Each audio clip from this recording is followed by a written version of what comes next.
Welcome back to List Jumbo. North Korea is arguably the most secluded and mysterious country on the planet. Today's list is on the top 10 most unbelievable facts about North Korea. Number 10. It's the year 107 in North Korea.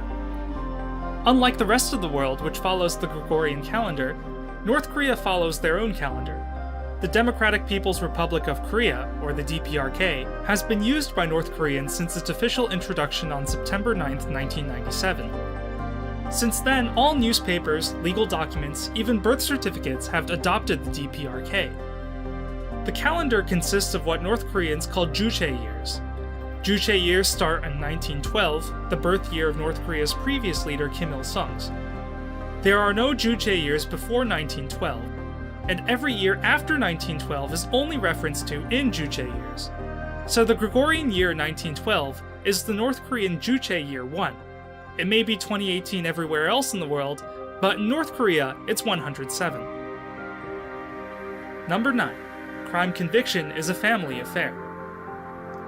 If a citizen of North Korea is convicted of a serious crime, the citizen and his or her entire immediate family is sent to a prison camp. Furthermore, the next 2 generations of that family born within the prison camp will likely be required to stay at the prison camp, even if the person who committed the original crime has passed away. It's called the 3 generations of punishment rule, and it's considered to be one of North Korea's harshest laws. The law was introduced by Kim Il-sung in 1972, and since then, it has sent numerous criminals and their families to various prison camps. So what kind of crime is punishable by this rule?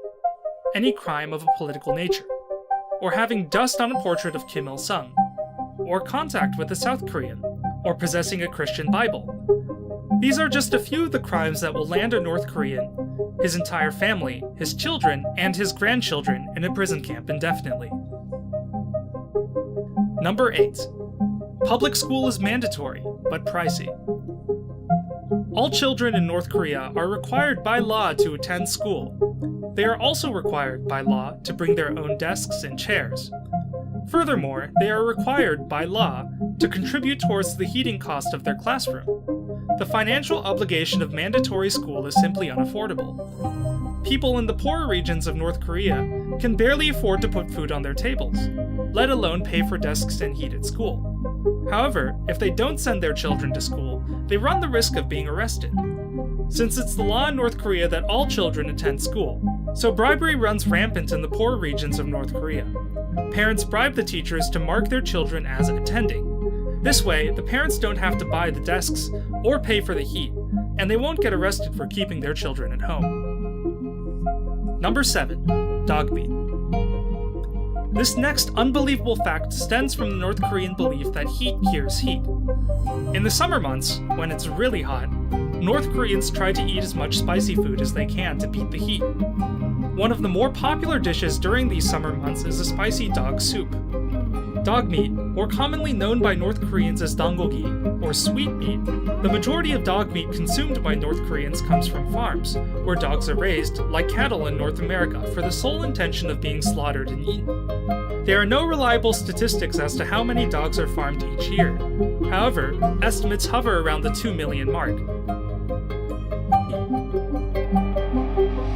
Number 6. There are 4 TV channels. Sort of. Kicking back and binge-watching TV is not really a thing in North Korea. The country only has 4 television channels, all of which are owned and monitored strictly by the government. Broadcasting does not begin before 5 p.m. on weekdays, and generally lasts all day on weekends. So what can North Koreans watch?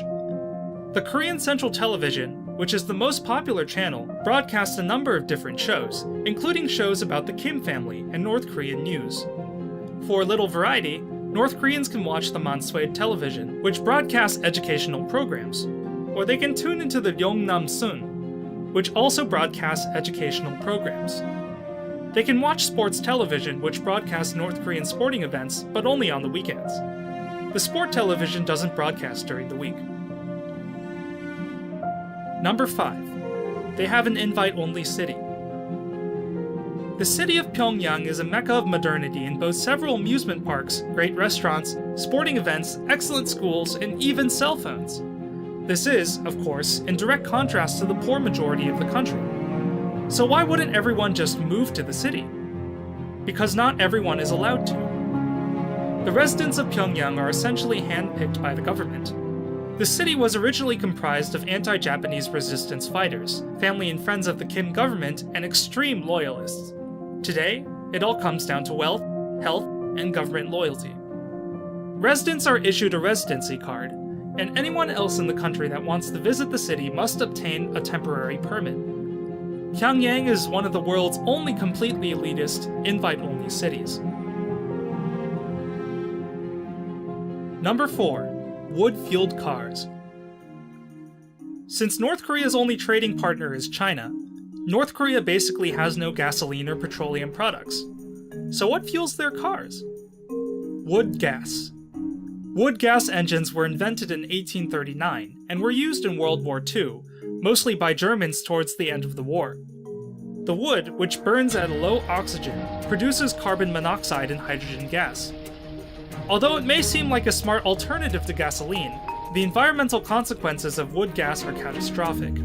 Wood gas sends carbon pollution directly into the air, which not only damages the environment, but also damages the people breathing it. The long-term effects of using wood gas are not currently known. But wood gas is definitely polluting North Korea's air quality in a very big way. Number 3. The government gets to choose your hairstyle. North Korea has 28 state-approved hairstyles that citizens can choose from. For women, 14 different styles are available. However, it is strongly advised by the government that married women choose one of the shorter styles. Single women are allowed to go a little looser and can sport a longer style with a bit more flair. Men have more choice, as they are given 15 styles to choose from. However, younger men are not allowed to grow their hair longer than 2 inches. Older men, like the single ladies, are allowed at a little more length. An older man can grow his hair up to 3 inches long. Number 2. North Korea has the largest stadium in the world. The Rungrado 1st of May Stadium opened on May 1, 1989. It is currently the largest stadium in the world, with a capacity of over 150,000. Its main pitch covers a sprawling 242,000 square feet, and its total floor space is 2.2 million square feet spread out over 8 stories. In July 2002, it hosted the Arirang Festival, which has been recognized by the Guinness Book of World Records as the largest gymnastics display ever. And while the stadium is used for a number of different sporting events, it's mostly used for performances and shows that celebrate the Kim family and the North Korean nation. It's also used for public executions. The most notable one took place in 1990, when a number of North Korean army generals were burned at the stadium for their implication in the attempted assassination of Kim Jong-il. Number 1. North Korean concentration camps. This fact takes the top spot on our list because, in this day and age of human rights and activism, it is absolutely unbelievable to think that places like this still exist. North Korea calls them prison camps, but they are essentially concentration camps where human degradation is alive and well. Upwards of 200,000 North Koreans live in prison camps. The camps are surrounded by electrical fencing, and the conditions inside the camps are appalling. Prisoners are frequently tortured and executed, including children. Death is common, whether it's caused by starvation, malnutrition, disease, work accidents, hypothermia, or fatigue. People in these prisons are essentially slaves, condemned to a life of hard labor, with no hopes of release. The people that are sent there die there, and the fact that something this archaic and horrific exists in our modern world today makes this the most unbelievable fact about North Korea. Subscribe to List Jumbo for more, and check out our previous video on unusual buildings.